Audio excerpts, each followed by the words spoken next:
загуби отреждат 13-та позиция на ЦСК, въпреки че червените са с мач по-малко заради отложения сблъсък с ЦСК 1948.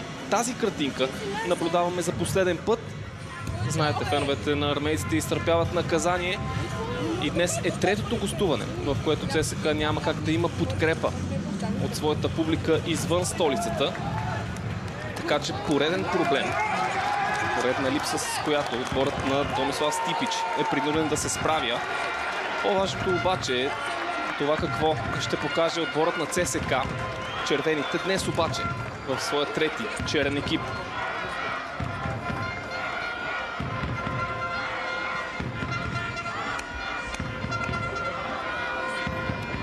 Двата тима вече на, можем да кажем, почти перфектното тревно покритие, което предлага Арена Арда в Кърджали. Гледка, която напоследък от началото на сезона ни стана непонятна и дори изненадваща. Ето, че тук е редно да похвалим домакините, които се справят с поддръжката на своята тревна настилка. Специално помолиха футболистите на двата тима и съдиите да дезинфекцират своите футболни обувки преди да стъпят на тревата. И може би това е поредна причина, заради която теренът е в това състояние. Виждаме съдийската бригада, начало на която Васимир Ел Хатип с помощниците Аниел Ников и Никифор Велков. Четвърти арбитър е Любомир Вушовски. За ВАР пък ще работят Волен Чинков и Денис Соколов. Какви са избраниците на двамата наставници? Александър Тунчев залага на добре позната система с Анатолий Господинов на врата. В защита виждаме една от промените. Отдясно влиза Густаво Каскардо. Отляво пък ще действат Димитър Велковски, Емил Виячки и Феликс Ебоя Бола. Пък формират двойката централни бранители Борислав Цонев заедно с Джалал Хюсейнов, другата промяна в състава на Арда. Пред тях Тонислав Йорданов, по фланговете Станислав Иванов и Иван Тилев. Чинон Софор пък ще води нападението в небесно-синьо.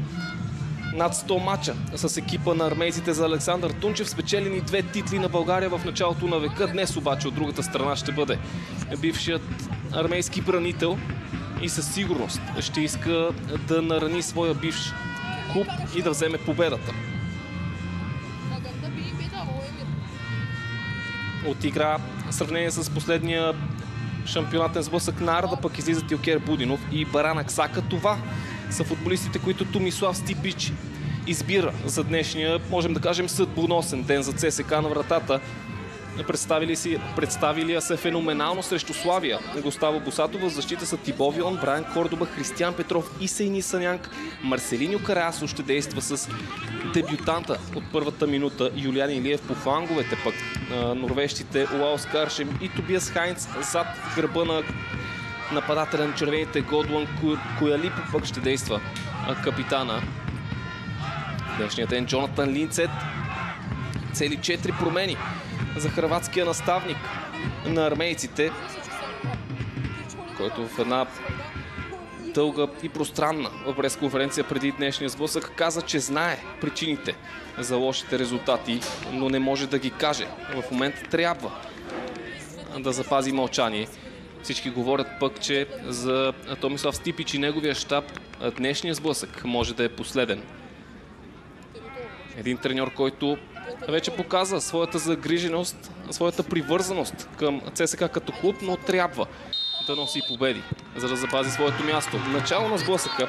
Аз съм Никола Крънчев и ще бъда ваша компания в следващите 90 минути да си пожелаем качествен футбол, какъвто неведнъж тези два тима са ни показвали.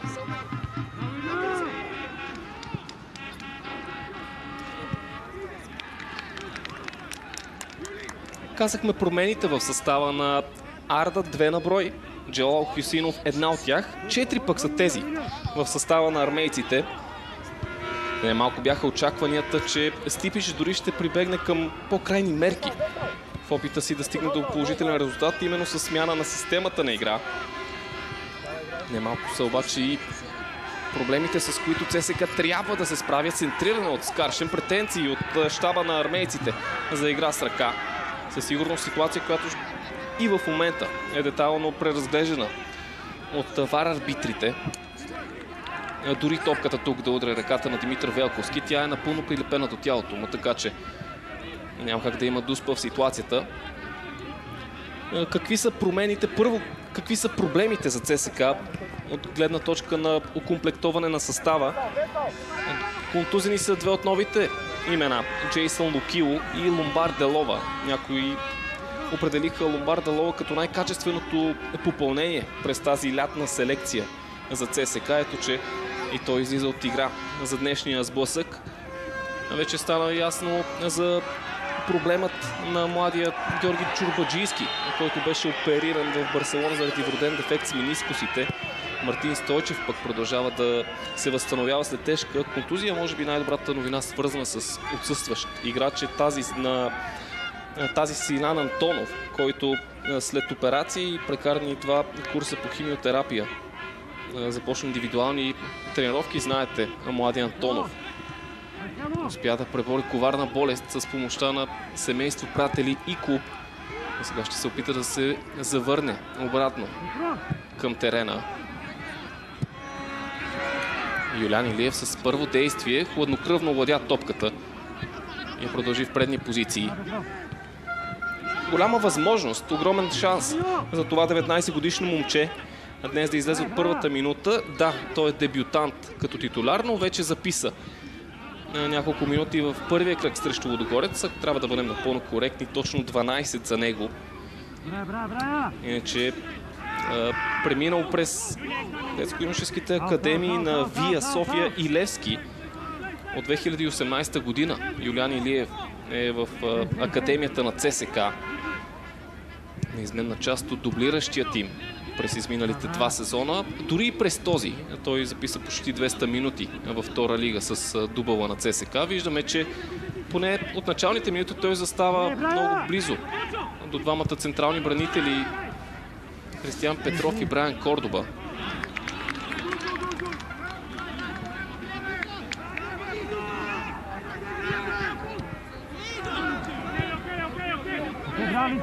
Бравлице!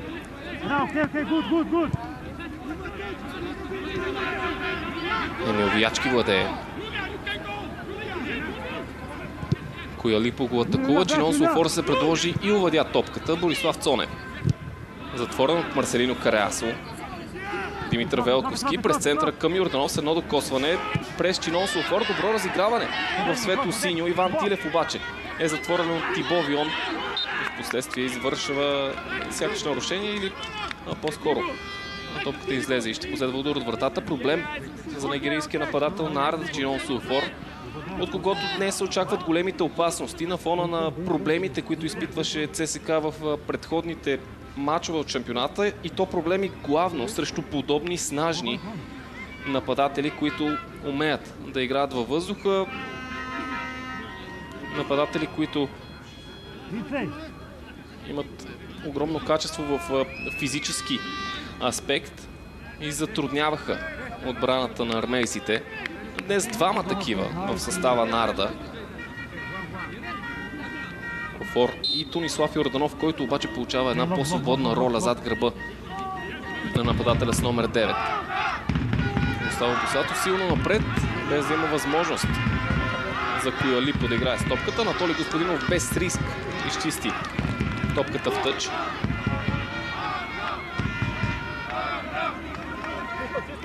Тибо Вион търси Джонатан Линцет. Хюсеинов стигна до топката. Линцет отново през Хайнц. Феликс Балабой излезе от позиция, за да атакува Хайнц. Подаването към Скаршем не премина. Сега Анатолий Господинов ще бъде атакуван от Коялипо. Без напрежение разпределя надясно към Каскардо. Той търси с дълго подаване. Чинон Суфор. Този път защитата на ЦСКА беше подготвена.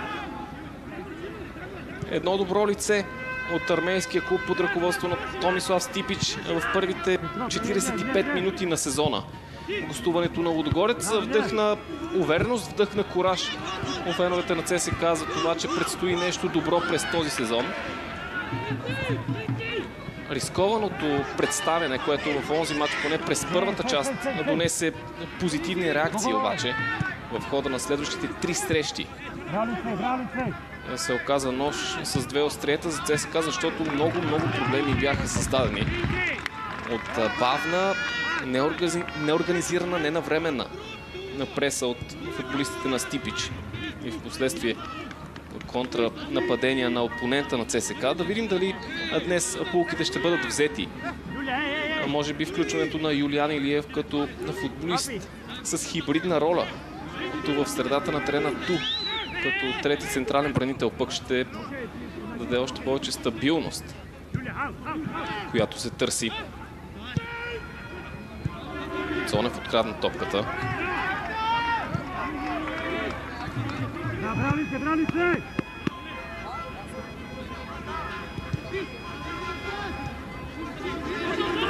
Велковски по правата търси Чинон Суфор. Брайан Кордоба на гърба му. Това ще бъде интересен сблъсък. Двама огромни футболисти като физика. Тук Чинон Суфор надбяга своя опонент, стигна до топката, запази я и се спечели нарушение.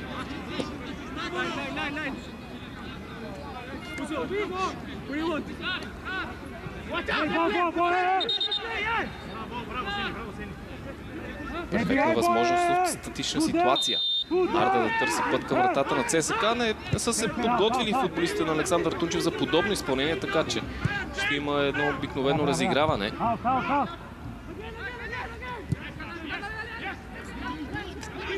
Едва 3 точки от 4 изминали мача за ЦСКА формира един от най-лошите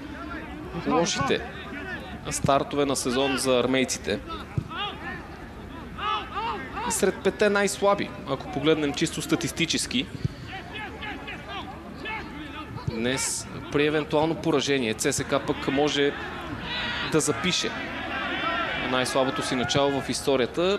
Точно преди 40 години се случва това нещо на сезон 84 и 5, когато ЦСКА започва с едно равенство и 4 загуби, дошли от Ботев Пловдив, Локомотив София, Левски и Етър.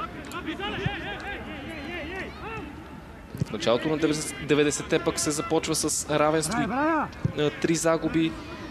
2010-та идва начало с един хикс и 2 поражения. А пък 2012-13 ЦСКА започва с едва 2 точки след 3 мача. Сега отнета топка Тунислав Йорданов може да стреля. Ще има втора възможност. Димитър Велковски успя да нагласи топката на левия си крак. Не се е посвени обаче да потърси път към вратата на Босато. Сега Хайнц може да организира контранападение в черно. Веднага двама на гърба на норвежкия футболист. Към този момент запазва владението, не получава достатъчно помощ. Тибо Вион чак сега получи. Търси пас през центъра към Скаршем. Хайнц. Няма да може да бъде развито нападение за ЦСКА. Всичко ще започне от Густаво Босато.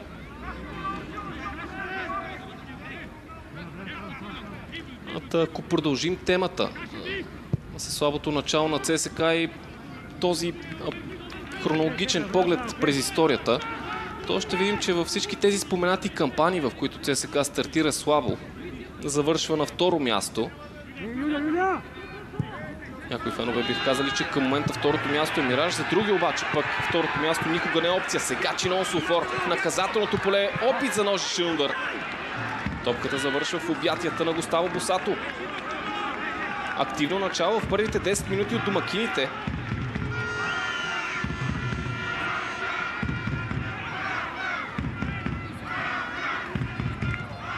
Карасо през Брайан Кордоба. Куялипо поиска топката и я получи. Разпределя с подаване към Тибо Вион. Центриране на Вион, опасна топка. Анатолий Господинов показва сигурна намеса. Отново, откъде дойде опасността, движението на Чинон Суфор, тънка ситуация. Със сигурност при попадение тя щеше да бъде разгледана. И за пореден път доказателство за това, че с физика, с добро движение, централните нападатели създават много главоболие на бранителите на ЦСКА. Илиев с едно докосване през линцет. Сега Санянг търси Куялипо. Неточност оцени Санянг.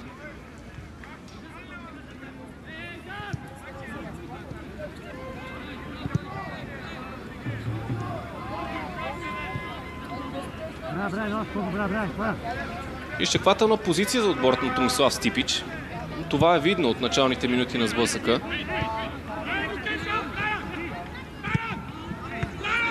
Тонислав Йорданов намира Иван Тилев. Шпагати на Карясо, които не помогнаха топката да бъде отнета. Йорданов получава. Изпусна обаче топката от владението си.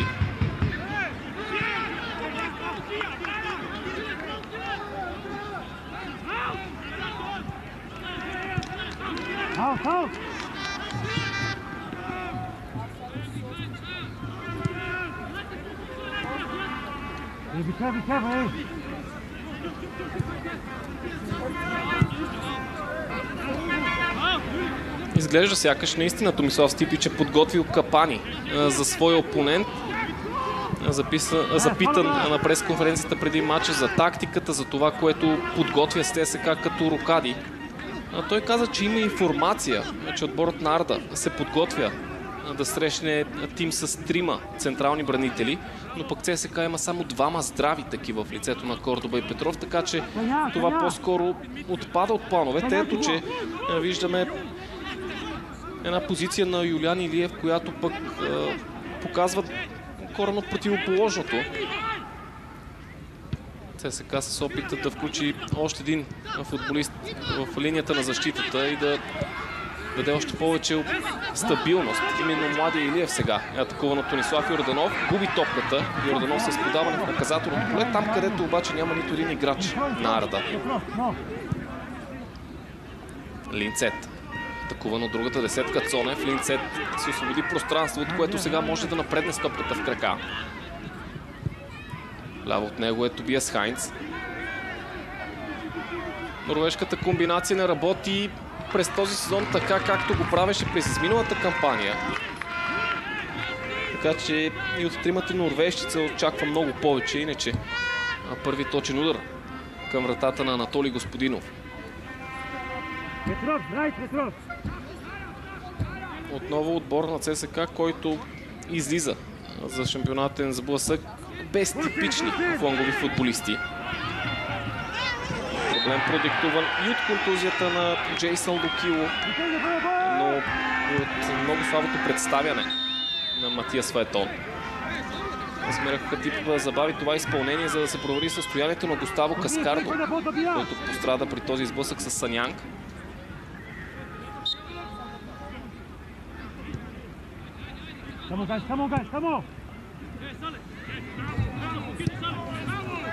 Велковски през Иван Тилев.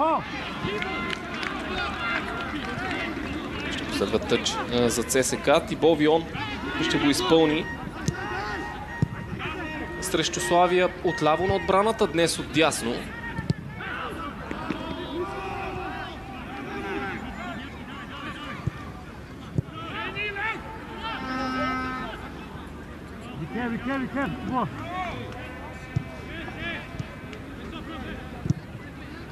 Емил Виячки.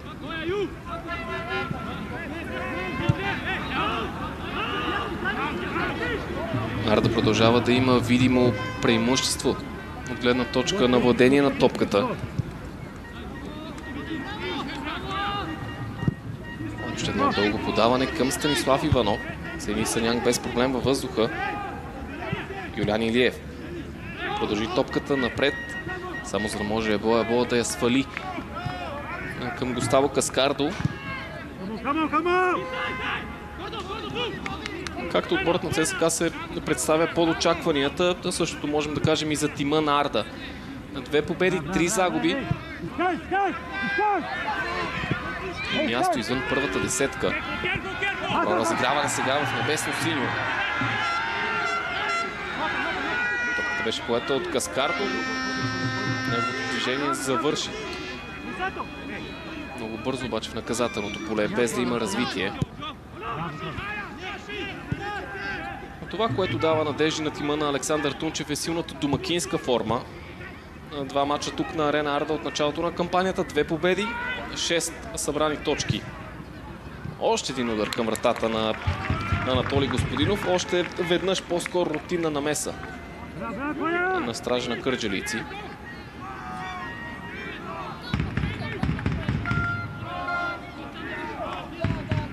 Когато гостува обаче извън своя стадион, извън своя град, Арда изпитва проблеми и те са осезаеми.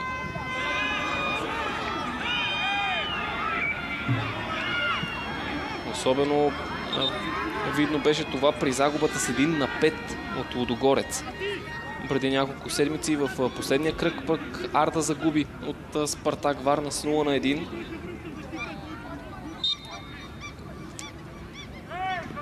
Мач, който в последствие предизвика нова вълна от недоволство към съдиите. Този път на претенции на Арда за неотсъдени дуспи. И жалба, която кърджалици подадоха към Българския футболен съюз заедно с прикачено видео.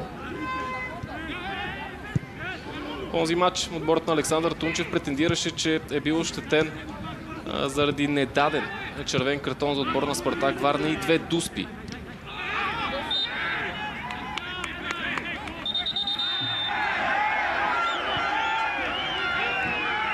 Първи момент на искри между футболистите на двата тима.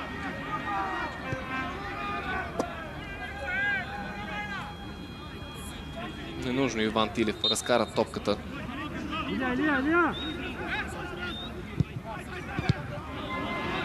Ако погледнем по-общо към пете изиграни двубоя на Арда, извън загубата с 1-5 от Лудогорец, останалите 4 шампионатни двубоя бяха решени от само 1 гол разлика, което само ни подсказва, че Арда е напълно конкурентен спрямо всички тимове в лигата, освен разграчани, но пък не успява в всеки един от тези 4 мача да взима точков актив.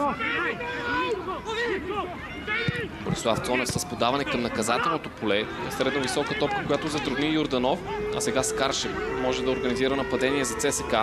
Не е атакувано, уау, Скаршем ми превзе може би 30 метра. Подаване на ляво, където е Линцет. Пас и от Линцет. Интересно изпълнение на Тобиас Хайнц. Още един точен удар за статистиката и този път развита атака за ЦСК с достатъчната скорост.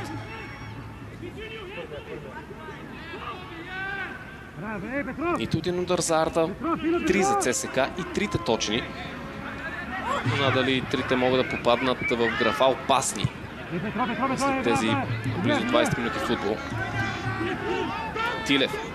Станислав Иванов се премести отляво да търси топката. Успя да я достигне със своята скорост. Велковски към Цонев. Отново Велковски. През Станислав Иванов тук има нарушение. Дело на Марселино Кареасо и лошата вест е, че освен добра позиция, дори за директен обстрел, но и опасно центриране, един от важните полузащитници за ЦСКА получава официално предупреждение.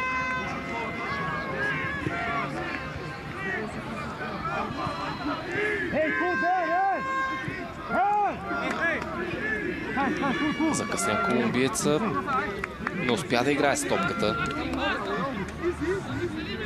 и подкоси крилото на Арда.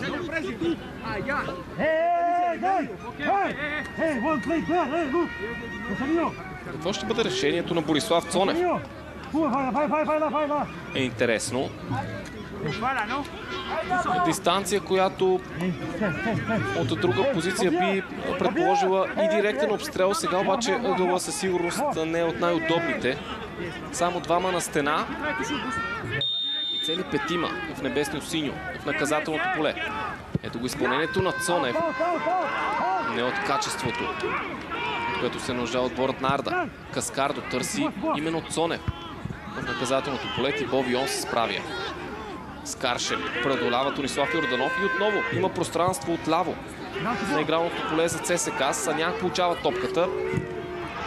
Лошо поемане, лошо първо докосване.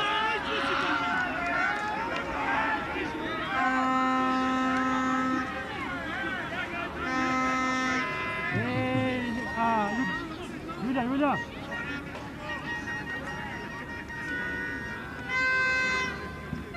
Тибо!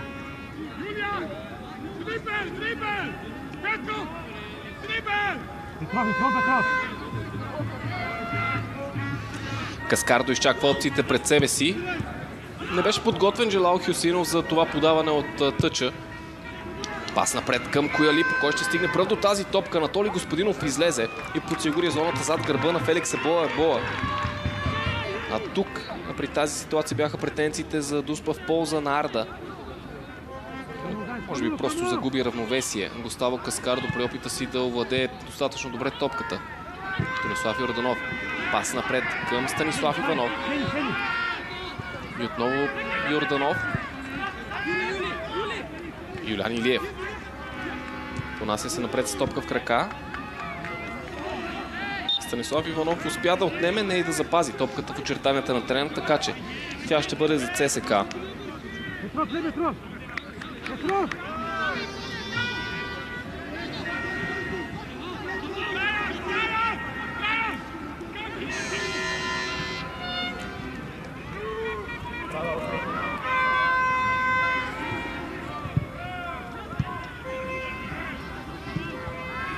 Карасо. Куялипу. Изключително активен от началото на двубоя новия централен нападател на ЦСК.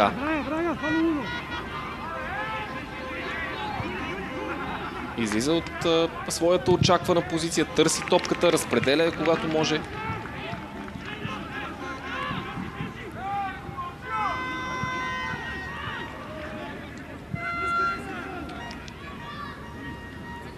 Видяхме фенове на Уест Хем, на Арена Арда, фенове и на Левски на трибуните. За жалост на червените обаче няма такива на ЦСК. И се очакваше днес да бъде наистина последното гостуване, в което ЦСК няма да има своята гидка зад гърба си, но може би червените ще трябва да изтърпят още едно подобно футболно противоборство. И то да дойде именно в, може би, най-важния, най-ключовия матч. Именно дербето с Левски. Знаете колко сериозна стана темата около това къде и кога ще се проведе вечното дерби. Поне към момента становището на БФС е, че то трябва да се изиграе на 14 септември на стадион Георги Аспарухов. Предвид факта, че Левски е домакин, но без гостуваща публика. Решение, срещу което се възпротивиха и феновете на червените, и ръководството на ЦСК, дори част от сините привърженици. Но според БФС, според столичната община, няма друг вариант за изиграването на този сблъсък, така че тема, която със сигурност ще бъде следена в следващите няколко дни. Първия го в удар на Арена Арда от началото на двубоя, чак в 25-та минута и възможност за ЦСК да нарани Арда от статична ситуация, остро подаване на близката града и никакъв проблем за защитата на Александър Тунчев.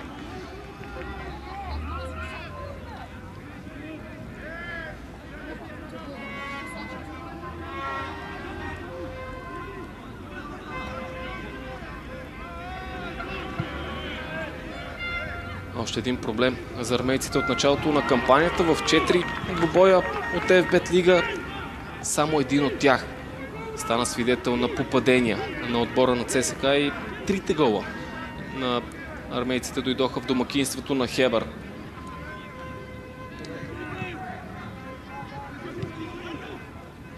Със сигурност още един притеснителен атестат. Топката отнета и Димитър Велковски. Може да погледне пред себе си за евентуални опции Тилев. Тибо Вион успя много добре да отнеме топката абсолютно чисто. Комбинация с Куялипу. Ще се наиграва Годуин Куялипу. Феноменална намеса на Джалал Хюсейнов, която предизвиква аплодисменти по трибуните на Арена Арда. Брайан Кордоба. Битката с Чинон Софор ще бъде безмилостна. Успя да овладее нигериецът. Продължава да има претенции Томислав Стипич към своите играчи. Само осъзнава важността на двубоя.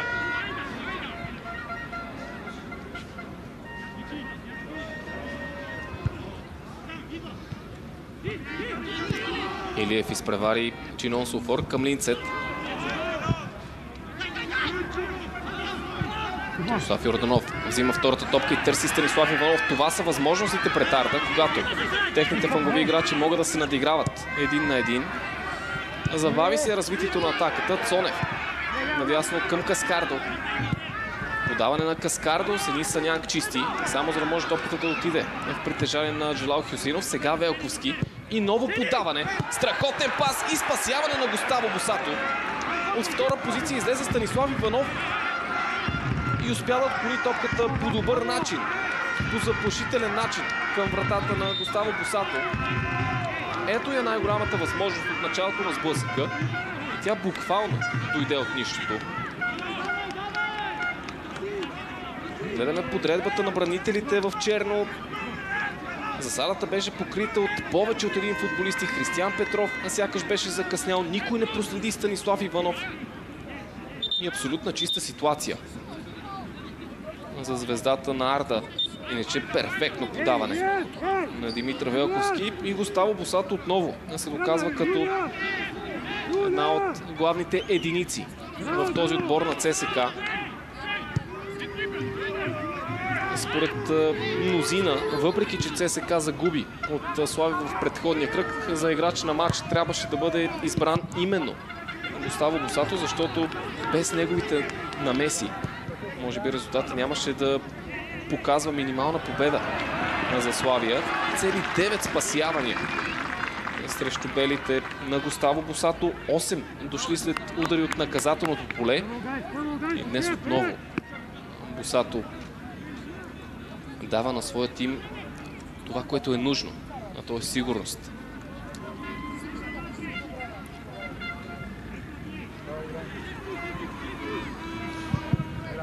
Поне в тази позиция под рамката на вратата ЦСКА не би следвало на хартия да изпитва абсолютно никакви проблеми.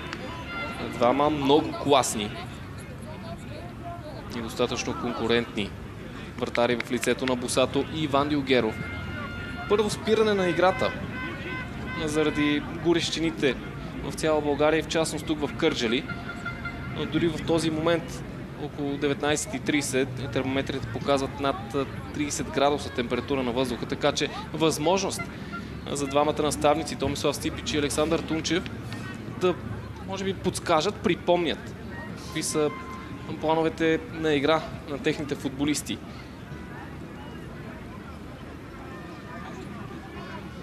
И отново ситуацията пред Станислав Иванов като призрак успя да се разходи между бранителите на ЦСКА. Не беше проследен.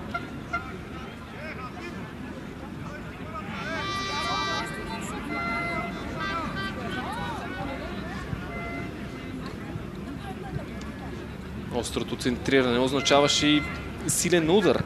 Така че реакцията на Густаво Босато заслужава похвали. Късмета за него беше, че топката беше насочена в неговия обсег.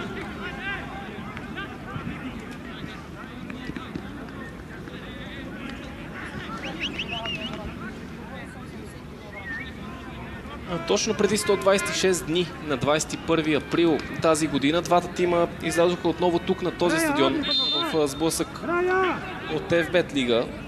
Един от мачовете на сезона, според мнозина, тогава направиха отборите на Арда и ЦСКА. Двобой започнал с откриващото попадение на армейците. Пълен обрат до 20-та минута направен от Арда и след това през втората част още един обрат, този път в полза на ЦСКА. Тази победа тогава на армейците с 3-2 обаче стартира две серии, една положителна и една негативна такава. На какво визирам? От онзи сблъсък преди повече от 4 месеца насам и онази загуба за Арда, кърджалийци не са допускали поражение в своя дом след 4 победи и едно равенство. И на другата противоположност, от онази победа извън своя дом, ЦСКА не е успявал в този момент да вземе 3 точки, да вземе победа в гостуване. След като загуби 4 визити, отделно от това загуби и гостуване в турнира за Купата на България срещу Ботев Пловдив. Да видим дали една от тези две серии ще намери своя край. Има как и двете пък да продължат при победа на Арда. Но сигурно с една тенденция, която дава още повече вяра на отбора на Александър Тунчев за позитивен резултат. И като казвам позитивен резултат, визирам победа за кърджалийци, такава каквато те никога не са постигали на ЦСКА в своята история. Още едно навременно излизане извън своето наказателно поле за Анатолий Господинов.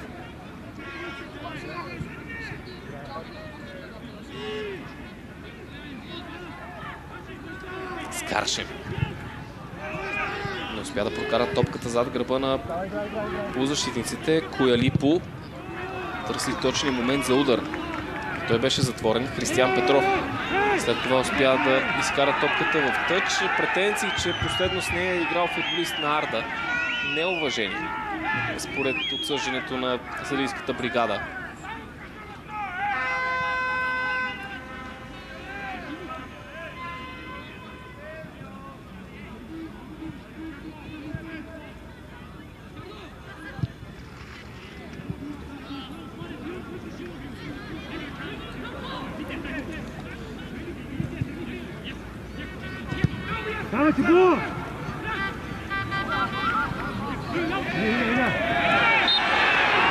Тобиас Хайнц с цената на нарушение отне топката.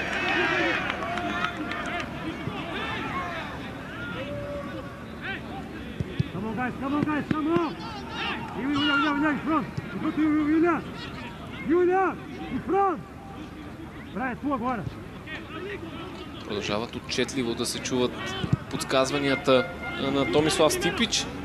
Те главно са насочени към младия Юлиан Илиев, който изпълнява тази интересна, вече спомената от мен, хибридна роля. Сега Борислав Цонев от далечна дистанция. Коварна топка, която тупна на няколко пъти пред Густаво Босато за него късмет. Не беше в очертанията на вратата. Много момент обаче, в който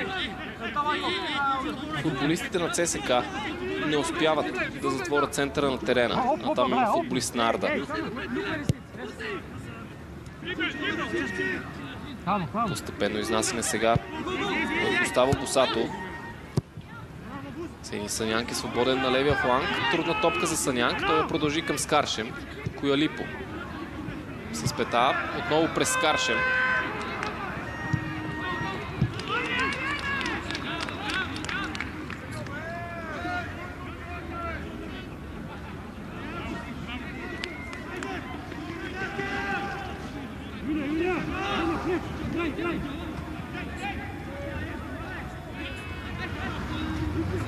Карасо през Санянк. Един момент от двубоя, в който абсолютно всички полеви футболисти на ЦСКА са в противниковата половина. И възможност за по-масирано нападение. Прекрасен пас към Сени Санянк от Тибо Вион. Отново лош контрол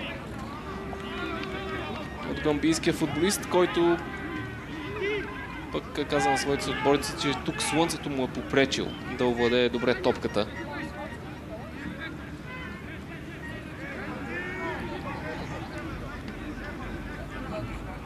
Много прекрасният поглед на Тибо Вион.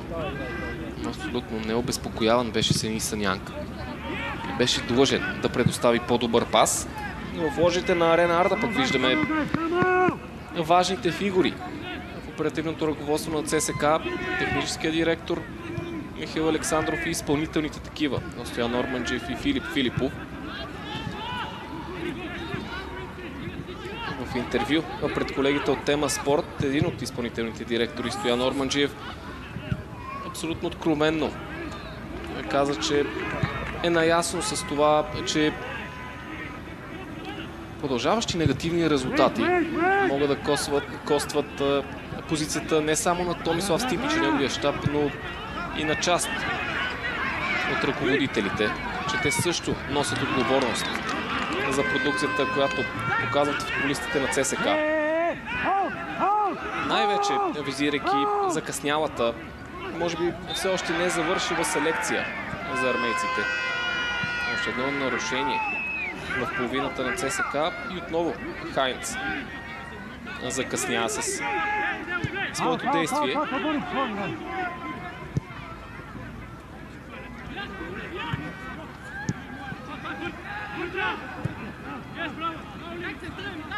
Феликс Ебола към Емил Виячки. Браво! Юля, in front! Юля! Петров! Right! Този път топката стига чак до Анатолий Господинов. Възможности футболиста на Томислав Стипич да се изнесат малко по-високо по терена. Турин играч обаче не пресира Анатолий Господинов. Няма и спомен от онази агресивна на моменти хаотична преса на ЦСКА, която отборът на Стипич изповядваше в сблъсъка с Лудогорец поне през първата част и носеше позитиви тогава, затруднявайки 13-кратния шампион. Сега Хайнц, по-активен в близост до Анатолий Господинов. Хладнокръвен обаче Господинов при разпределенето на топката. Виячки търси Чинон Софор на гърба му, младия Юлян Илиев. Имаше проблем за Чинон Сота. Увладее топката. След това подаването на Тонислав Йорданов не премина. Сега Марселино Кареасо изостря атаката с пас надясно. Ето тук ЦСКА можеше да има възможност за по-бързо развитие. Липсата обаче на скорост по фланговете лишава армейците от подобна идея.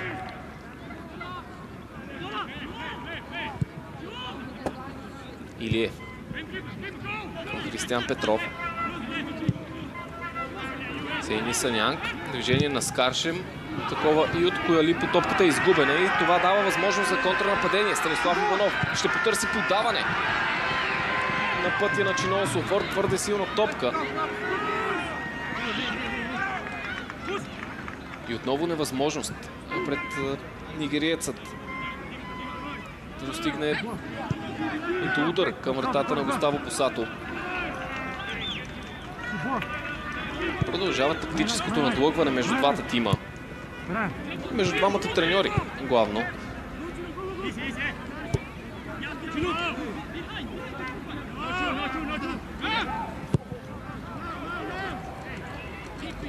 Силен пас напред към Коялипо.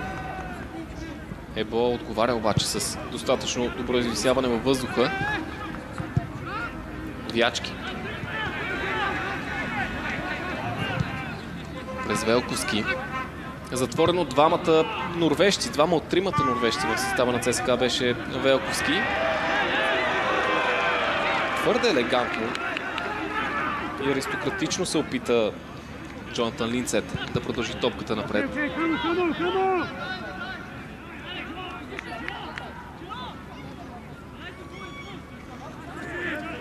Изчаква Анатолий Господинов. Футболистите на ЦСКА да се приближат по-близо до него, за да останат по-свободни зони. Йорданов към Цонев. Ебола. Към Каскардо, който има пространство от дясно. Отново през Станислав Йорданов. Джилал Хюсинов. Топката стига до Густаво Каскардо и отново Хюсинов. Обръща фланга на нападението с пас към Димитър Велковски.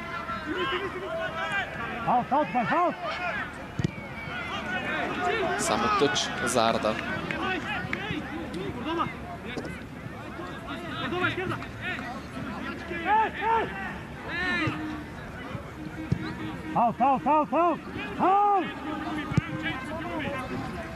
Към момента успешно, бих казал, футболистите на Александър Тунчев разиграват топката без да допускат огромни неточности, владеят темпото, владеят инициативата.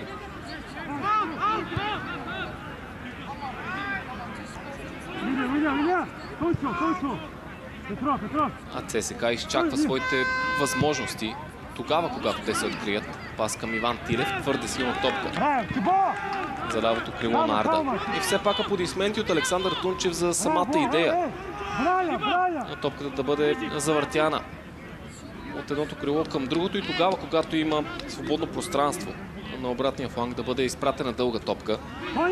И ясен модел за развитие на атаката.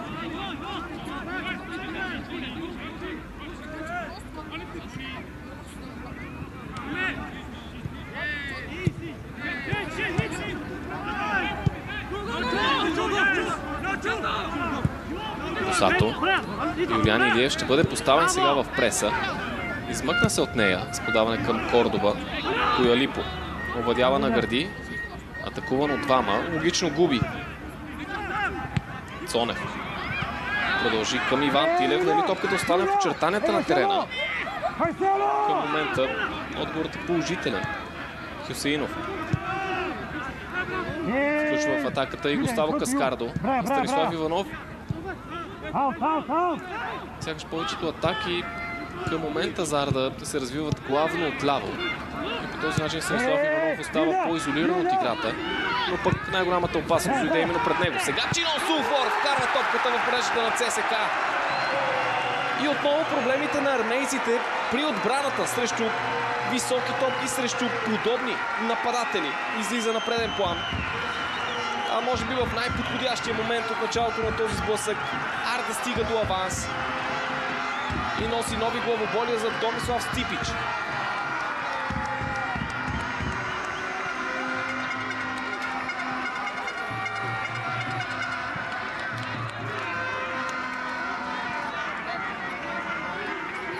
И отново, ето тук, няма футболист, който да атакува играчът на Арда. Твърде лесно топката стига до фланга и там, в наказателното поле, Брайан Кордоба е абсолютно премазан и надигран от Чинон Сулфор. На пръв прочит една изключително просто развита атака на Арда. Носи попадение за кърджалици, но в тази атака сигурен съм могат да бъдат разчертани не една и две на брой грешки в позиционирането на армейския клуб и футболистите на Томислав Стипич.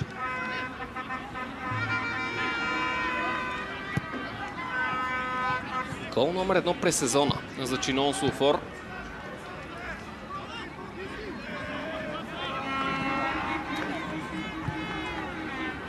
Прекара пролетния дял от изминалата кампания в Арда под наем от отбора на Монреал.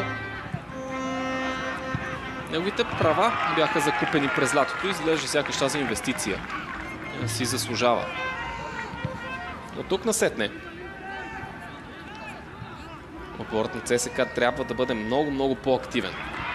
До сега изчаквателният план изглеждаше логичен. Сега обаче ЦСКА изостава и се нуждае от попадения.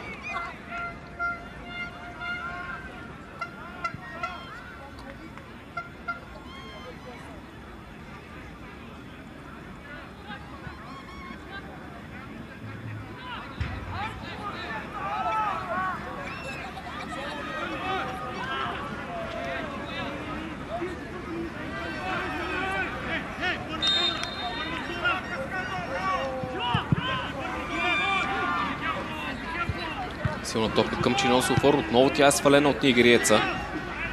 Втората е спечелена от Джелал Хюсеинов. Тибовион ще изпревари Иван Тилев. Може ли ЦСКА да стигне до възможност още преди края на първата част? Кристиан Петров. Към Сейни Санянк. Лаус Каршев. Добра позиция за подаване. Феликс Ебоа обаче пресече паса. Нарушение в последствие срещу футболист на домакините.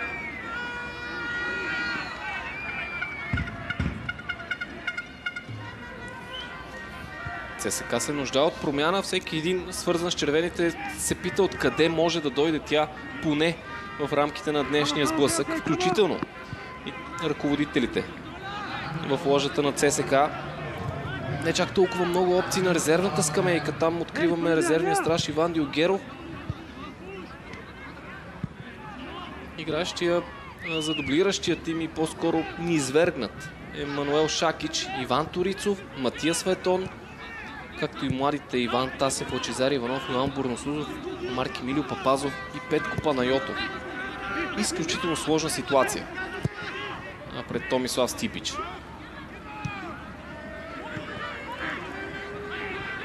Санянк.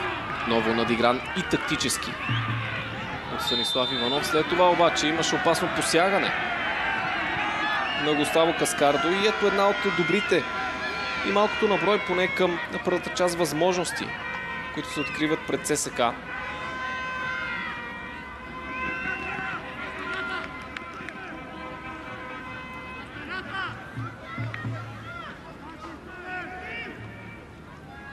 Опасно замахна Каскардо, след като беше изпреварен от Сейни Санянк.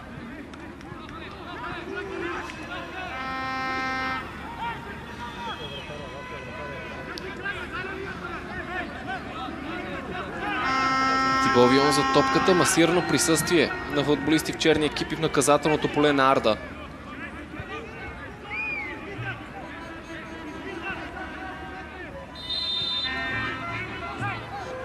Ето го и подаването на Тибовион. Опасна топка към далечния край на вратарското поле. Емил Вячки се извиси над всички, но ще последва ъглов удар. Може би последна възможност, последно действие за първата част от този сблъсък. Този път Сейни Санянк ще се опита да достави добро подаване с силния си ляв крак. Ще се забави това изпълнение. Сериозна битка за надмощие между Годуин Коялипо и Емил Вячки.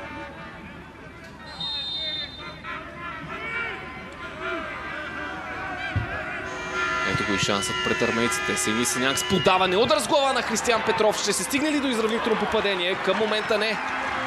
Арда оцеля.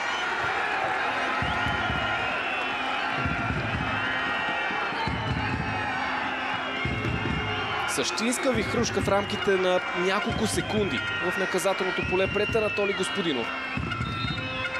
Каскардо беше излъган, финтове с тяло на Християн Петров. Топката пък се отклони в гредата. Още една възможност за ЦСК. Няма да има трети последователен ъглов удар, защото Васимир Елхатип слага край на първата част, по време след което ЦСК изостава с един гол от Арда в своя пети матч от началото на сезона. Християн Петров можеше да върне паритета в последните секунди на първата част, но гредата, десният страничен стълб на вратата на Анатолий Господинов, му попречи след попадение на Чинон Софор. Пък кърджалийци с ценен аванс след 45 минути футбол. Ето отново как ЦСК можеше да изравни резултата. Огромен късмет, че в последствие и на отбитата топка футболист на ЦСК не успя да играе с нея. По този начин завършва първата част. Време за равносметки, време за промени, време и за коментарно студио, така че останете с нас. Съботният двубой, който откри програмата в FBet Лига в днешния ден между Арда и ЦСК след 45 минути футбол. Авансът е за домакините след попадение на Чинон Софор. Продължават проблемите пред Томислав Стипич и футболиста на ЦСК. Проблеми в чисто игрови аспект. Проблеми пред този човек Густаво Босато, чиято ключова намеса при удар на Станислав Иванов запази вратата на ЦСК чисто от още едно попадение. От тук насетне важни са промените, важен обликът, който ще покаже ЦСК като желание за по-добро развитие от тук насетне. Арда пък в добрата позиция при гол аванс да се опита да запази, защо не да увеличи своята преднина и да търси първа победа в своята история срещу Гранда от София. Начало на втората част без промени в двата тима, въпреки че изключително усилено на почивката се подготвяха Петко Панайотов и Матия Свайтон от ЦСК. Дори секунди преди излизането на двата тима на терена и двамата играчи на армейците бяха готови по екип, така че може би след броени минути ще бъдат извършени тези промени и Томислав Стипич дава няколко минути шанс на играчите на терена за ЦСК да покажат друго лице, докато не направи тези рокади. Така че набързо преминаваме през 22-мата на терена за домакините. На вратата Анатолий Господинов. В защита остават Густаво Каскардо, Феликс Ебоя, Емил Вячки и Димитър Велковски. Борислав Цонев, Джелал Хюсинов пък са в средата на терена, по фланговете Иван Тилев и Станислав Иванов. Зад гръба на голмайстора Чинон Софор пък е Тунислав Юрданов. За ЦСК на вратата Густаво Босато. В защита може да обособим Бран Кордоба, Юлян Илиев и Християн Петров като тройка централни бранители, въпреки че доста често Юлян Илиев излизаше и в средата на терена. По фланговете в защита са Тибовион и Сейни Санянк, Джонатан Лицет, Марселино Кареасо. В средата на терена с Каршем и Хайнц по фланговете. Доста често пък Хайнц влизаше в близост и до централния нападател на ЦСК в днешния матч Годуин Коялипо. Християн Петров футболиста, пред когото се откри най-добрата възможност за ЦСКА през първата част. И още едно отиграване не само на Християн Петров, но и реакцията на неговите отборници, които само ни показват тежката ситуация, в която се намира чисто и ментално отборът на ЦСКА.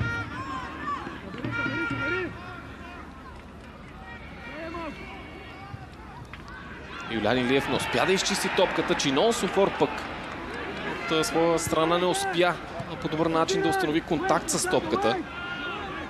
И много добра с лека ръка пропусната възможност за Арда. Сени Санянк напредва. Срещу него Джалал Хюсинов. Надвойно подаване с Джонатан Ницет. Печели ли ъгов удар Сени Санянк? Отговорът е да. Именно след корнер пък дойде гредата за ЦСКА. Ето тук отново Чинон Софор успя да се ориентира по-добре в сравнение с Брайан Кордоба. Към този момент Кордоба абсолютно надигран почти по всички показатели от Чинон Софор. Сега обаче Софор ще трябва да помага на бранителите на Арда, защото Тибо Вион центрира от ъгов удар. Ето го и подаването, отново разбъркване. Ще може да стреля Джонатан Ницет. Още една възможност. Юлян Илиев ще стреля и Анатолий Господинов запазва вратата си чиста. Тройно положение за ЦСКА само 3 минути след началото на втората част. И отново огромна суматоха създава се след центриране от ъговото флагче.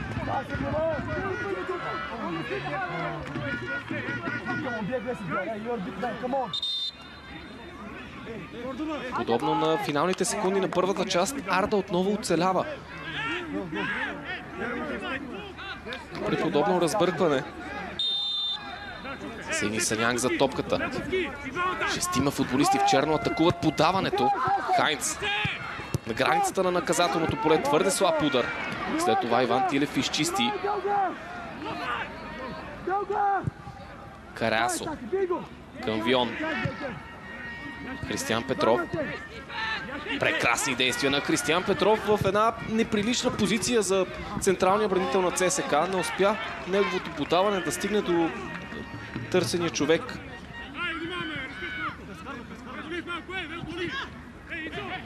Активно начало за ЦСКА и сигнална лампа за Арда. Това може да откроим от първите минути на втората част. Томислав Йорданов. Прекрасно обръщане. Маркира нарушение Васимир Елхатип.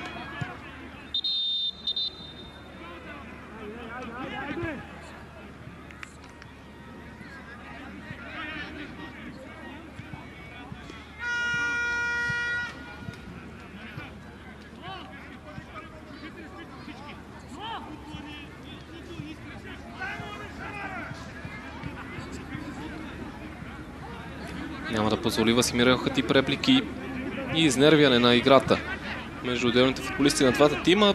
Това им каза току-що, иначе видяхме преди малко в близък план Томислав Стипич и неговия помощник от Латвия Сергей Кожанс. В близък план със сигурност те трябва да измислят нещо различно, което да донесе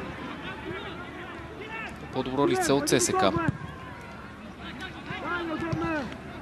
И за повечето фенове дори победата днес, ако тя дойде без добра игра, няма да бъде достатъчно, защото на феновете главно искат това, освен резултатите, но и доброто представяне.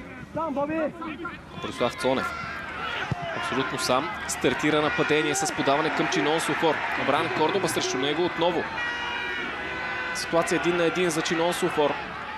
Не успя да преодолее Кордоба, но пък запази владението. Велковски затвори ъгъла пред себе си и ще търси пас по земя. Юлян Илиев изпревари Фор и сега ЦСКА може да контратакува. Вион с подаване към Хайнц. Подаване към лявата зона на атаката на ЦСКА, където няма абсолютно нито един футболист на армейците.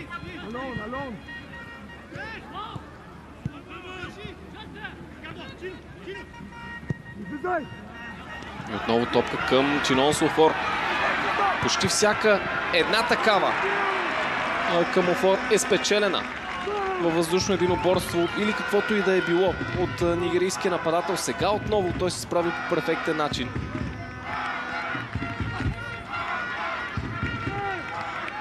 Неточен удар, но поредно доказателство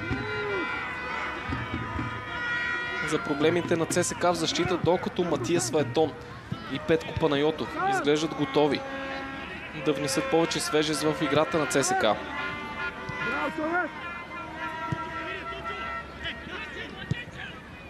Каскардо през Станислав Йорданов. Станислав Иванов елегантно между краката на Християн Петров. Отново прекрасна ситуация за Арда. Подаване към далечния край на наказателното поле и 2-0 за кърджалийци.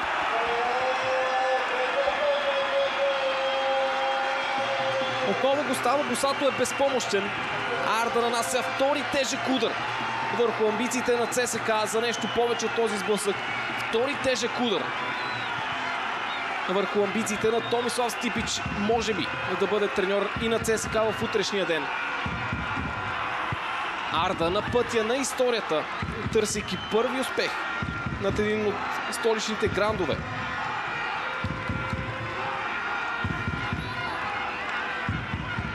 Прекрасно развито нападение. Станислав Иванов деен участник отново в изграждането на тази атака.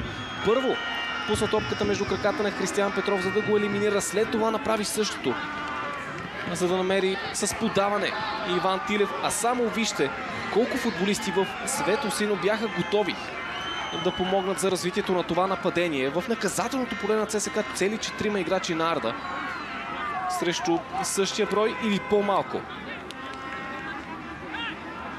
от ЦСКА. Сега бяха извършени двете промени, може би 8 минути по-късно от необходимото.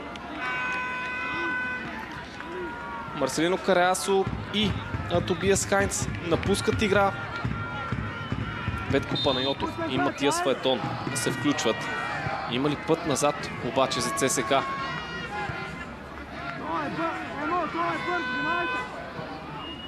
Никак щастлив не изглежда Хайнц от тази промяна. Вярвам, самия той осъзнава слабото представяне в индивидуален план норвежеца, но и в общ такъв на ЦСКА като отбор.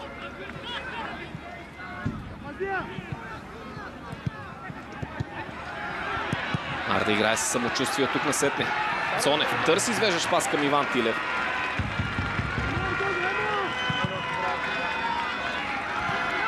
Още повече въпроси излизат на дневен ред с продукцията на ЦСКА, дори в тези начални 10 минути от втората част. Фаетон пък сега, буквално секунди след като се появи в игра, сякаш влезе в ненужно съприкосновение с футболист на Арда. Ще бъде интересно да видим повторение на ситуацията, но Есмирел Хатиб е готов да покаже на предупреждение за бившия футболист на Гренобъл. Емил Виячки пострада.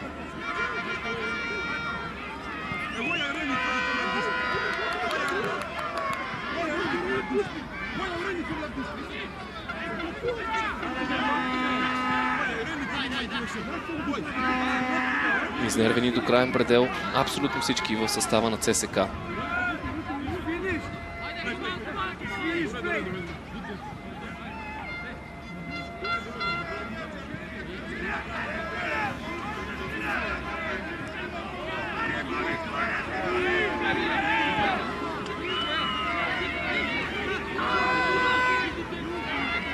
Петко Панайотов получи указания, които да предаде на съотборниците си, и сега той застава в средата на терена, там където още са Юлян Илиев, Джонатан Линцет и Олаус Каршем. Като двама нападатели пък ще действат Годуин Коялипо и Матия Светон. Чиново Софор. Сени Санянко успя да подпомогне Брайан Кордоба и топката беше отнета.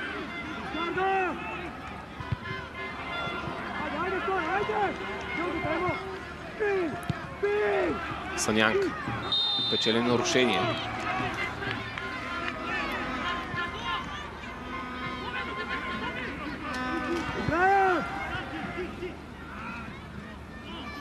Петнайсет мача във всички турнири между Арда и ЦСКА, 5 равенства между тимовете и цели 10 победи на ЦСК. При голова разлика 10-24. Сега обаче Арда изглежда близо 3 точки и до исторически първи успех на армейците. Само още 2 тима са черна котка за Арда в най-новата, най-модерната история на клуба. Кърджалийци никога не са побеждавали Лудогорец в рамките на 12 мача. 4 равенства и 8 загуби. И в единствените си до момента 2 евросрещи са загубили от Апоел Бершева. Сега възможност за Куялипо да прати топка в наказателното поле. Само в удара за ЦСК. Колко сериозно тук насетне може да бъде риска, който футболистите на Томислав Стипич ще предложат на своя опонент.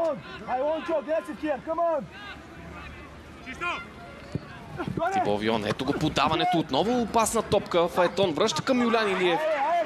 Удар, който минава високо над вратата при 6-тия корнер за армейците от началото на този сблъсък, ако има един показател, в който ЦСКА е абсолютен доминант в този матч, то това са губите удари.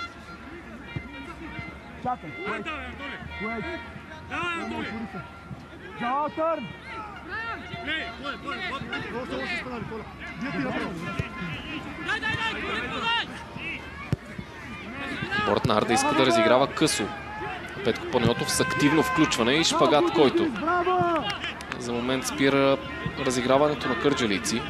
От началото на сезона на Панайотов получава шансове, като един от младите футболисти получи няколко минути в края на миналата кампания.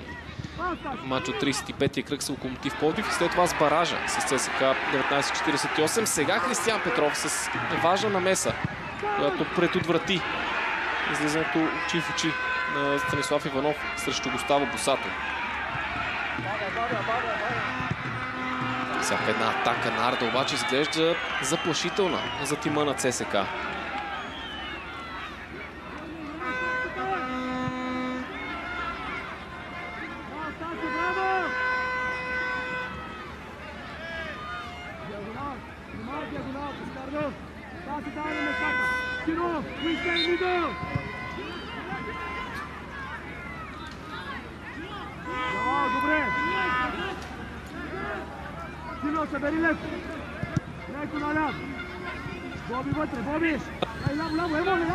Началото на втората част особено. След допускането на второ попадение, Юлян Илиев вече не седи между централните бранители Кордова и Петров, а по-напред по терена. Фаетон сега. Може да се надиграва Фаетон, търси позиция за удар. Ето го и него. Ебола на пътя на топката. И отново Матиас Фаетон. Хладнокръвно запази топката Куялипо. Може да върне едно попадение. Каква намеса на Анатолий Господинов. Няма засада.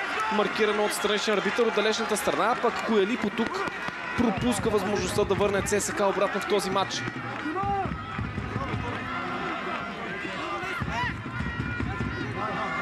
Както за намесите си, Густаво Босато печели страхотни коментари и аплодисменти, а същото заслужава и Анатолий Господинов. Емил Виячки тук сякаш покри позицията на Куялипо, а за един централен нападател особено футболист завършил като голмайстор на белгийската втора дивизия през изминалата кампания. Надали може да има по-добра позиция за удар. ЦСКА обаче показва зъби 60 минути след началото на двобоя. Сени Саняк, още едно подаване и още веднъж Куялипо успя да стреля с топката. Фаетон без никакво съмнение внася повече острота на нападението на армейците. Може да бъде достатъчно обаче това.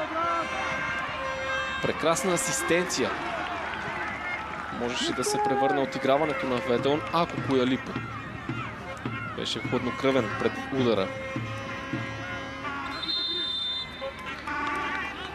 Притежанието продължава да бъде в полза на Арда, но сравнително по-равностоен изглежда в този елемент от играта. На втората част на двубоя, иначе и ударите са в приблизително равни показатели. Поне по статистически данни. Равностоен матч. Ето обаче, че Арда има много комфортен аванс. Чинон Софор сгради от кони към Цонев и още едно спасяване на Босато. Удар от въздуха. Въпреки че топката не попада във вратата за трето попадение, аплодисментите от феновете тук са абсолютно заслужени. Тонислав Йорданов се пребори до последно. Какво да кажем за удар от въздуха на Борислав Цонев?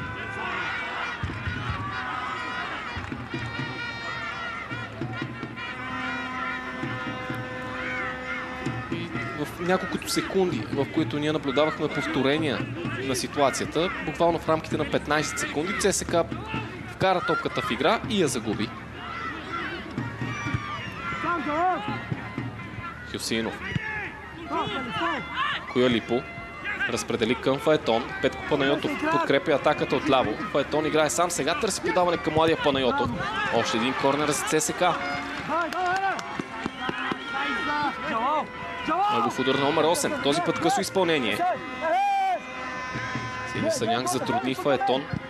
Ето го и подаването на Фаетон. Топката отнета. А вижте какво пространство има пред Густаво Каскардо. Той търси пас към Чинон Софор.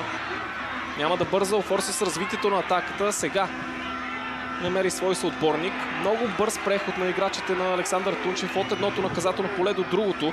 Възможност за Арда. Топката преминава в страни от вратата. Маркирана и засада.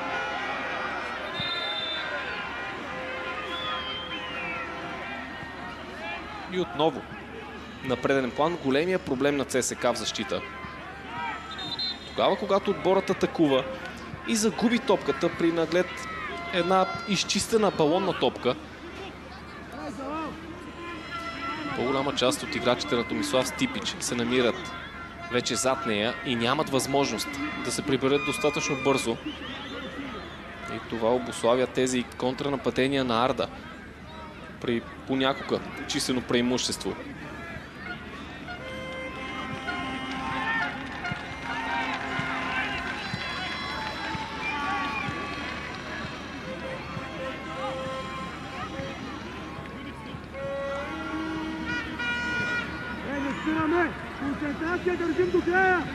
Густаво Каскардо получава медицинска помощ извън очертанията на терена. Има опции за дясната зона на защитата си Александър Тунчев. Там могат да играят и Милен Стоев, и Окер Будинов. Да видим дали ще се наложи на Тунчев да прави промени, докато ЦСКА отново организира атака. Има и втора топка на терена, която не пречеше на нападението.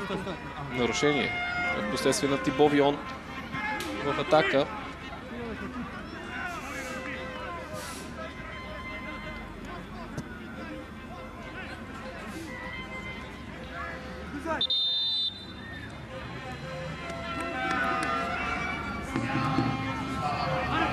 Ето и първата промяна в състава на Александър Тунчев. Можем да кажем принудителна такава. Окер Будинов ще замени Густаво Каскардо отдясно на защитата на Арда.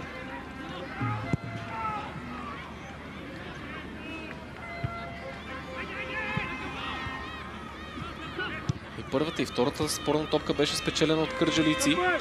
Юлян Илиев след това предложи добра битка на своя опонент, но отново Арда спокойно владее.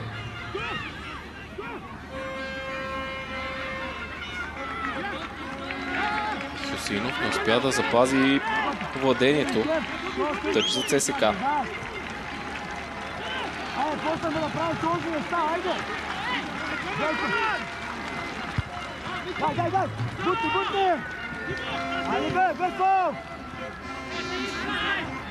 Тибо Вион отдясно може да подава. Топка, която няма да бъде достигната от Матиас Фаетон, но и напусне очертанията на терена в своя летеж.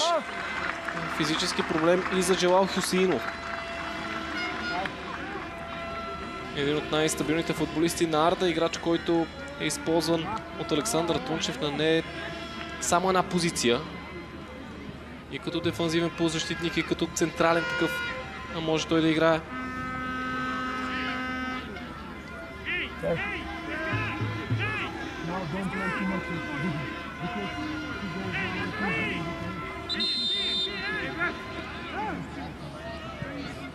Отново се отваря работа за медицинския щаб на домакините. Тъмни облаци над Арена Арда, те обаче не се отнасят за отборът на Александър Тунчев.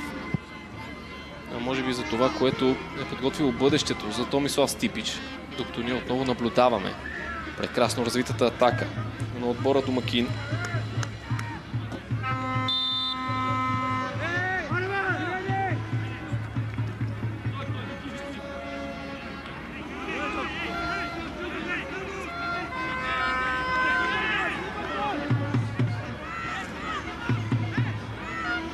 Във всеки един отделен момент от тази атака футболистите на ЦСКА бяха закъснели.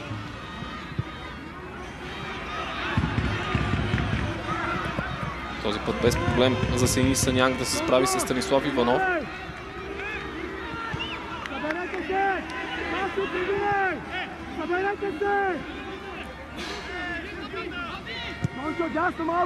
И още една промяна подготвя Александър Тунчев. Последното ново попълнение. Лъчезар Котев готов да се включи в игра, докато Голдуин Коялипо се опита собственоръчно да застраши вратата на Анатолий Господинов. Джоел Хюсинов няма да може да продължи участието си в срещата. Лъчезар Котев обаче е посрещнат с аплодисменти. Един от любимците на тукашната публика е Лъчезар Котев. Завърна се вече за постоянно той в Кърджали, след като през изминалия сезон беше част от отбора на Арда, но под наем от руския Химки. Наскоро обаче разтрогна договора си и вече парафира постоянен договор с Арда над 110 мача. Всъщност, ако трябва да бъдем напълно акуратни, 114 с екипа на Арда. Един от лидерите в чисто исторически план. Най-скорошната история на кърджалийци е Лъчезар Котев, футболист, който винаги внася спокойствие и стабилност в средата на терена. Но сега той с топката. Юнкер Будинов не е напълно концентриран. Опита си да овладее.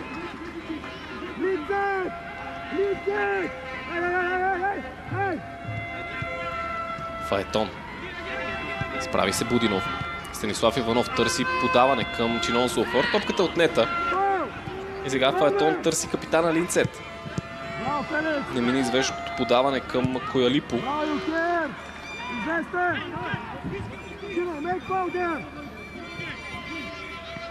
Няколко секунди, в които футболистите на Александър Тунчев имат възможност да се подредят, да вземат глътка въздух.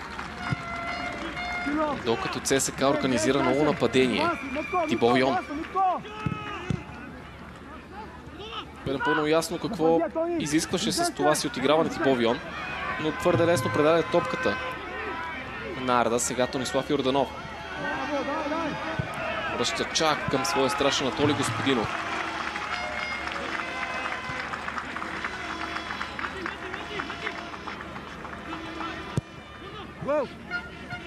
Арда на 20 минути от това да бъде, всъщност да продължи да бъде 100% в своето домакинство от началото на сезона.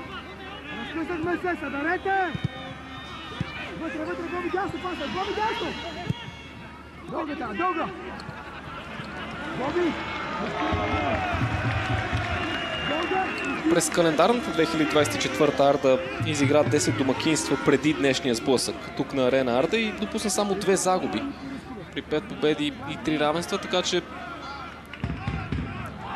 сигурно се чувства много комфортно в своя дом отборът на Арда.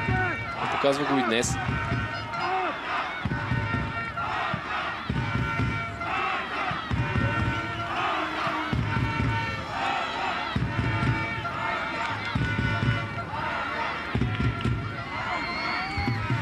Завърши миналогодишната кампания като седмият най-добър домакин, след като взе 30 точки от 18 домакинства. Вкара 26 гола в домашните си срещи отборът на Арда, което беше 6-то най-добро постижение от всички тимове в FBET лига. Допусна 18 на брой. изпрати един относително добър сезон, относително от гледна точка на това, че Арда беше близо до това да играе за втора поредна година бараж, но остана на буквално една точка разстояние от седмия ЦСКА 1948. И все пак за поредна кампания беше фактор в шампионата. Кристиян Петров преодолява двама, пуска топка към Скаршем. Той се опита да изостри нападението с пас към Линцет. И сега Чинон Сулфор срещу Брайан Кордоба. Епизод пореден. Отново спечелен от Чинон Сулфор и подаване към Станислав Иванов. Преодолява се и Нисаняк. Станислав Иванов вече в наказателното поле. Засуети се, не успя да установи контрол на топката и само удар от вратата ще последват след на тази ситуация, която предвещаваше много повече за Арда.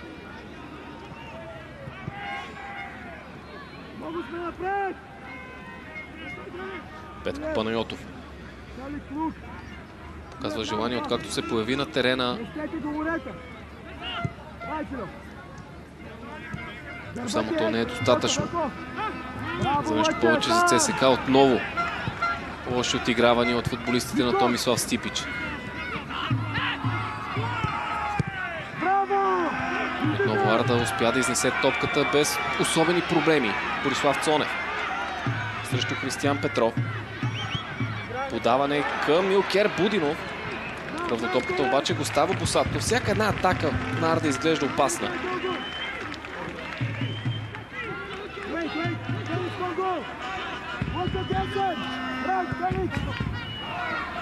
Коялипо сега в наказателното поле може да стреля.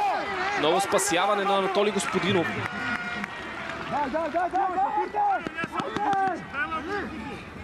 Отличително качество на този нападател е неговото движение без топка, търсенето на свободното пространство. Към този момент тези негови действия донесоха не една и две опасности пред вратата на Анатолий Господинов. Пореден углов удар за ЦСКА. Типо Вион отново праща топката някъде около вратарското поле.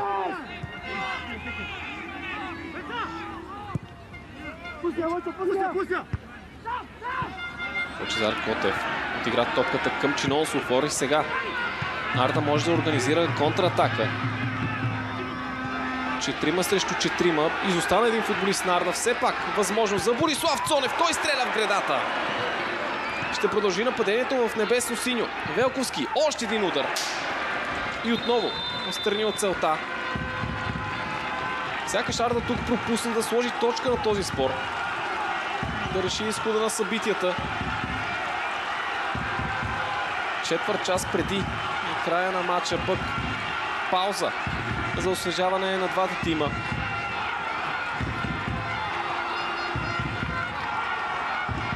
Огромен късмет за ЦСКА в поредна ситуация.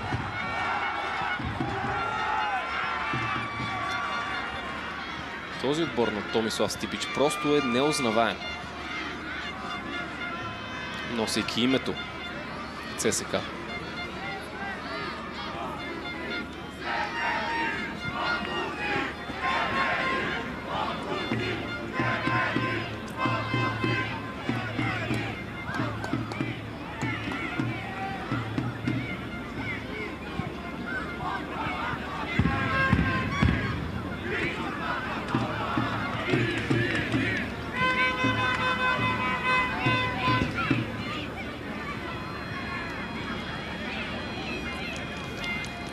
Йоан Борносузов и Иван Торицов край тъч линията готови да се появят в игра.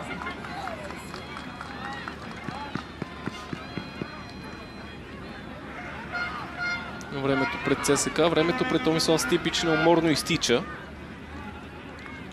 Както ние отново наблюдаваме ситуацията пред Годуин Коялипо. Големите опасности през втората част в полза на ЦСКА идват в комбинациите между Файтон и Коялипо. Борносузов се появява на терена.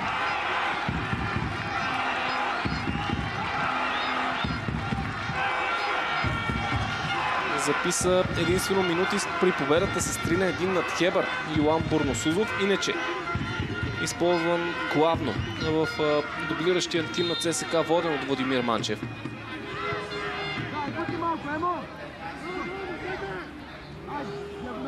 Велко! Дай наляво! Лъчо идва! Лъчо, не много пред къщата, Лъчо!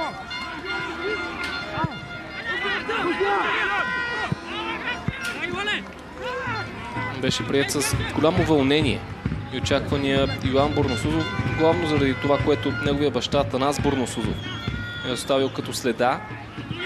Според мнозина обаче и физическото му състояние не му позволява да бъде достатъчно готов за мачовете от елита.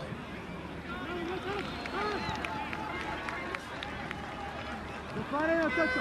Тя се върнат към него, Емо! Дай наляво! Ти не чакай, не върна да го срещаш! Емо, това си отърни, тръгва! Идва, Кален, стою! Стаси, ако можеш, Пас към левия фланг. Станислав Иванов прибрал се чак в своето наказателно поле, за да оплътни защитната линия. Матия Светон. Поредно отиграване, което просто показва къде в своето развитие се намира ЦСКА. Знам, че това е по-нисък. Това от другия е висок.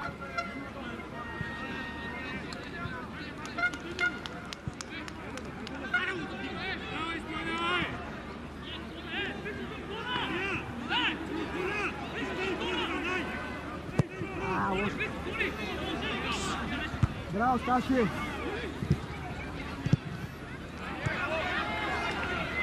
Някъде около двобоят със Славия, Томислав Стипич каза няколко по-лесно приети думи, обявявайки, че в онзи момент е бил начало на ЦСКА в 60 и няколко дни и е имал един лош ден, визирайки загубата във Варна от Спартак. Лошите дни обаче сякаш продължават днес. Един треньор, който до този момент не е успявал да се задържи в дълъг период от време в клубовете, в които води.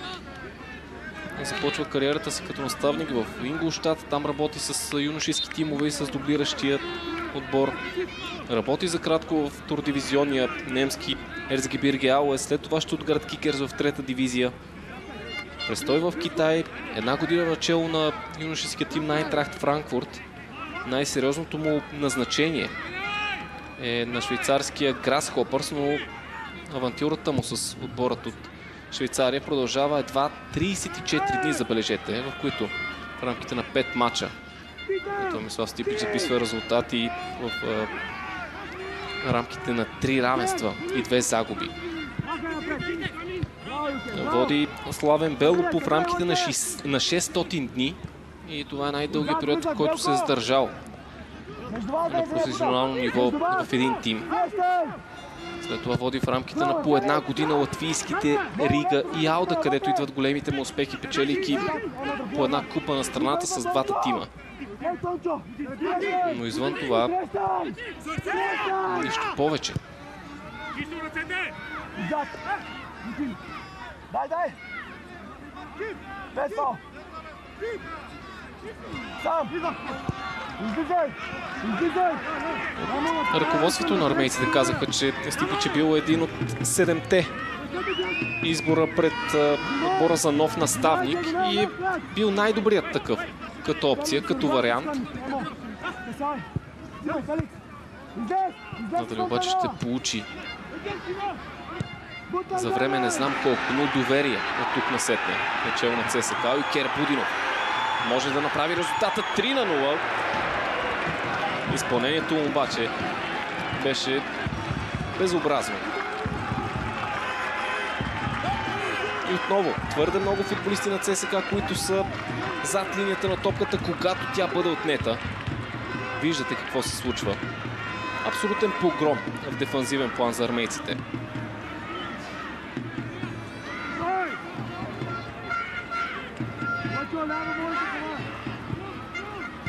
Петко Панайотов получи. Топката отнета и изчистена от Будинов.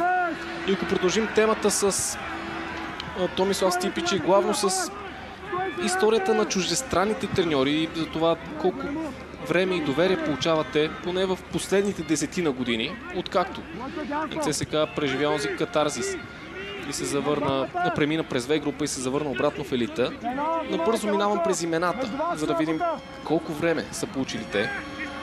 За Едуард Йорданеско, който през тази година изведе Румъния до европейско първенство. 3 месеца начало на ЦСКА и 12 мача. След това първия престой на Нестор Елмайстор завършва в 8 месеца и 28 мача. Любко Петрович 4 месеца, 23 мача. Милош Крушчич води тима на ЦСКА в рамките на 29 мача, в рамките на 9 месеца. Направили фурор с Локомотив Пловдив. Бруно Акрапович изкарва едва 4 месеца на стадион Българска армия, 16 срещи. Саша Илич се задържа най-дълго в рамките на над година и над 45 мача. Изведе ЦСКА почти до титлата, но след това напусна. И втория престой на Нестор Елмайстор завърши в рамките на 8 месеца и 31 мача. Аплодисменти от феновете на Арда за Иван Тилев и Станислав Иванов, двамата, които комбинираха за второто попадение на кърджалийци. Докато Сенис Санянк не успя дори да изрита топката по въздух към наказателното поле.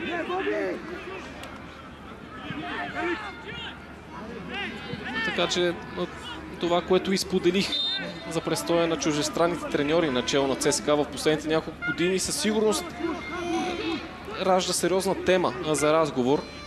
Получават ли те достатъчно време, но пък от друга гледна точка използват ли го, за да спечелят доверие?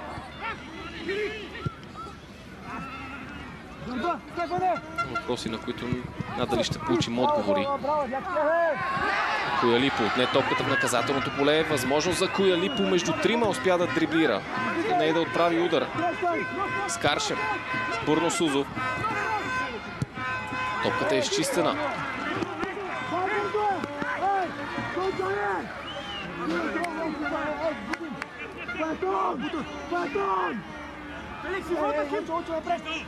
Браво, Лъче, махая! Без фаул! Без фаул, нарушение срещу Йоан Бурнасов и възможност за ЦСКА. И колкото слабо да играе армейският тим, едно попадение. Но тук някъде 5-6-7 минути преди последния съдийски сигнал със сигурност ще върне амбициите за поне точка от гостуването в Кърджали. Четвърто нарушение, което отборът на Арда извършва, забележете, 85 минути футбол. Това наистина е впечатляващо. Дори общия сбор на фалове в рамките на 15 е, бих казал, дори сензационен за това, което сме свикнали по българските терени да наблюдаваме. Илян Илиев, остро подаване, възможност за ЦСКА и топката попада в мрежата.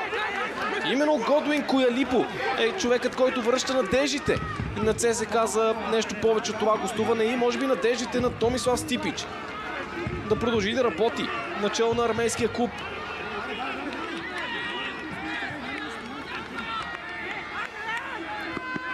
Дебютен гол за Годуин Коялипо. Сякаш заслужено идва той, поглеждайки върху активността, която централният нападател показва през този матч. Чинон Софор игра с топката преди Анатолий Господинов да успее да я буксира. И това беше големия проблем пред Арда. Цонев. Губи топката. Може ли Арда да изпусне? На пръв прочит сигурни 3 точки. Историческа победа на ЦСКА. Срещу, може би, най-слабата версия на армейския клуб в последните години.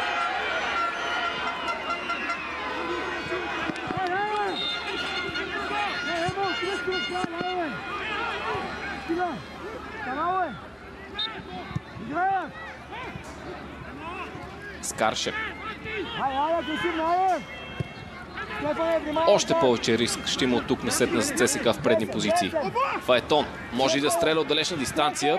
Комбинира с Илиев. Той обаче ще опита късмета си. Серия от рикошети и още един корнер за ЦСКА.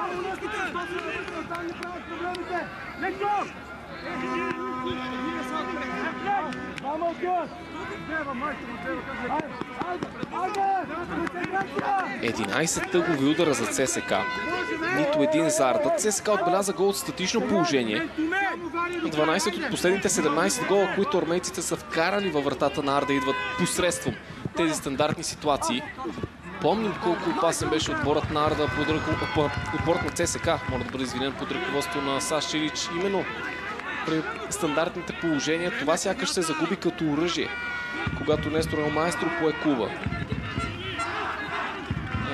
Един и двама треньори биха казали, че това е огромна възможност пред всеки един отбор.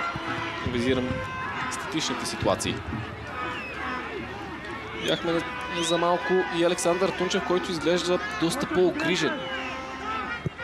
На фона на това, което представляваше Арда до този момент. Всяка една секунда от този двубой Александър Тунчев призовава за повече концентрация и агресия от неговите футболисти. Нарушение на Християн Петров, който взе капитанската лента след напускането от игра на Джонатан Линцет.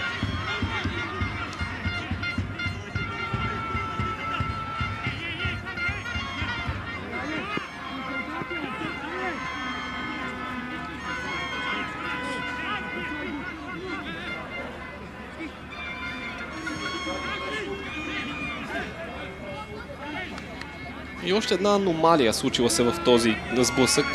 В момента, в който Александър Тунчев кара още един централен бранител за повече стабилност във въздуха, за повече спокойствие при статичните положения, визирам Пламен Крачунов, Арда допусна попадение именно след тъгов удар в своята врата.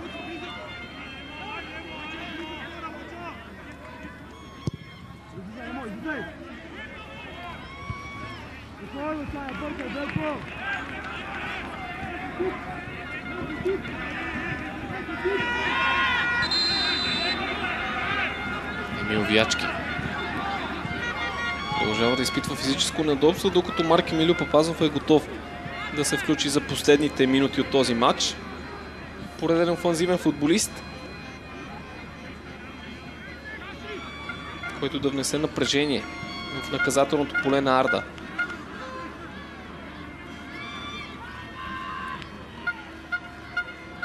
Олаус Каршем отстъпва своята позиция.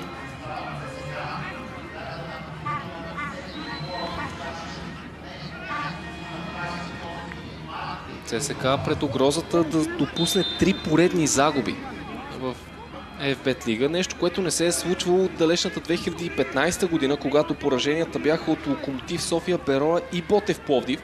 И именно у тези 3 загуби стартираха една все още, вярвам, помнена серия на ЦСК от 10 поредни матча в елита без успех и без отбелязан гол. Ново нарушение на Брайан Кордоба срещу Чинон Зофор.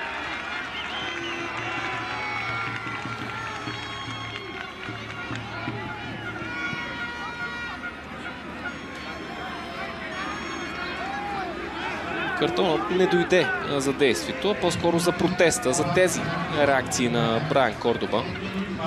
2 минути минимално добавени към края на тази среща.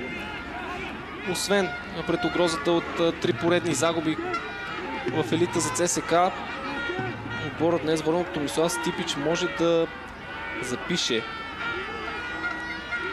още една загуба като гост. 4 поредни загуби в елита за ЦСК като гост, ако вземем и мачовете от последния сезон, както и двете гостувания от новия.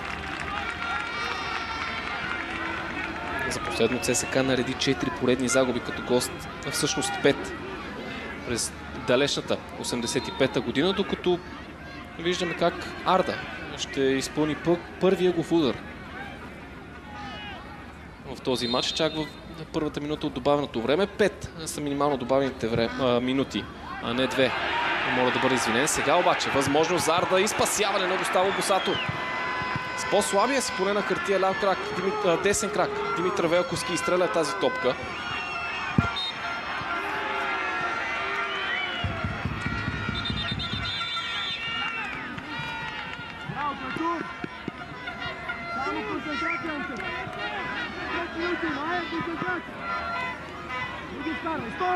И отново най-стабилното звено в отбора на ЦСКА. Густаво Босато спасява своя тим.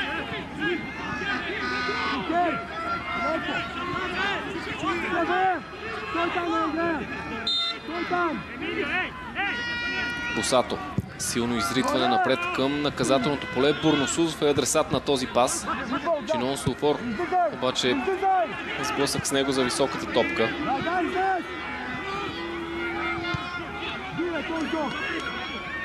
Сейни Санянк. И нова дълга топка. И отново Бурносузов трябва да я свали. Няма нарушение срещу него. Играта продължава. Торицов.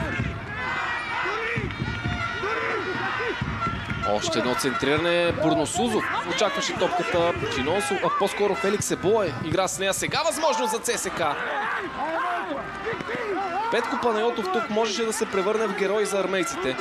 След подаването на Матия Светон.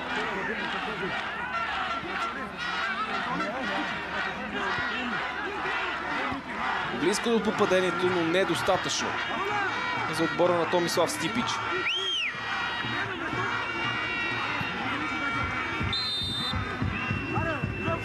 Необезпокояван беше младия Панайотов, атакувайки, придвижвайки се към тази топка.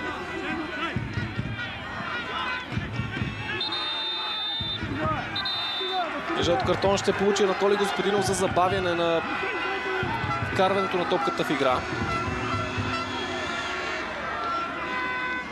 Надали той би бил с толкова сериозна щета за отборът на Арда, ако тимът успее все пак да стигне до трите точки.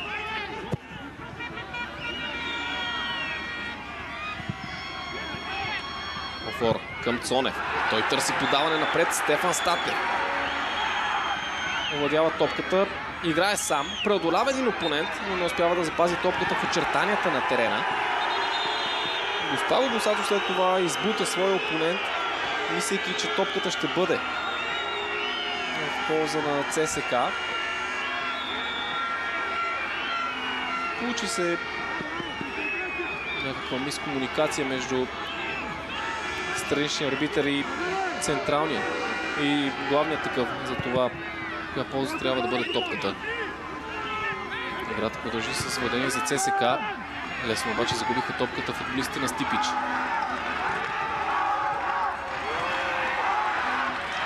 Нарушение.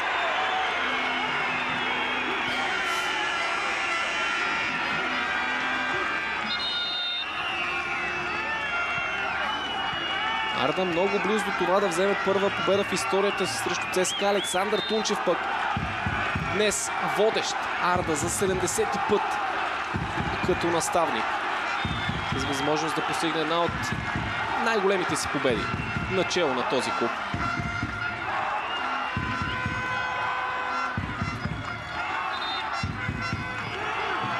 64 мача, в които Александър Тунчев води Арда между 2022 и 2024, 6 месеца пауза и след това отново начало на Арда той извежда отбора до историческа, можем да кажем, победа. Арда наделя на ЦСКА с 2-1 в един от ключовите сблъсъци от 6-тия кръг. Сблъсък, който може би реши съдбата на този човек Томислав Стипич. За това ще разберем след броени минути. Арда продължава да бъде абсолютно 100% в своите домакинства. 3 победи от 3 мача на Арена Арда за кърджалийци. ЦСКА пък продължава да страда. ЦСКА продължава да бъде само с 3 точки в своя актив след 5 изиграни мача. И ситуацията в армейския клуб изглежда изключително сериозна, неподходяща и обидна за това, което феновете са изградили като доверие към този отбор, за това, което феновете дават като подкрепа в трудни времена и в добри такива за ЦСКА. Феновете на ЦСКА заслужават повече. Така се разделяме от Арена Арда, драги приятели на футбола. За мен беше удоволствие да коментирам този матч за вас. Вие не смените канала, защото само след малко ще се опитаме да съберем най-интересните отзиви от мен. До скоро!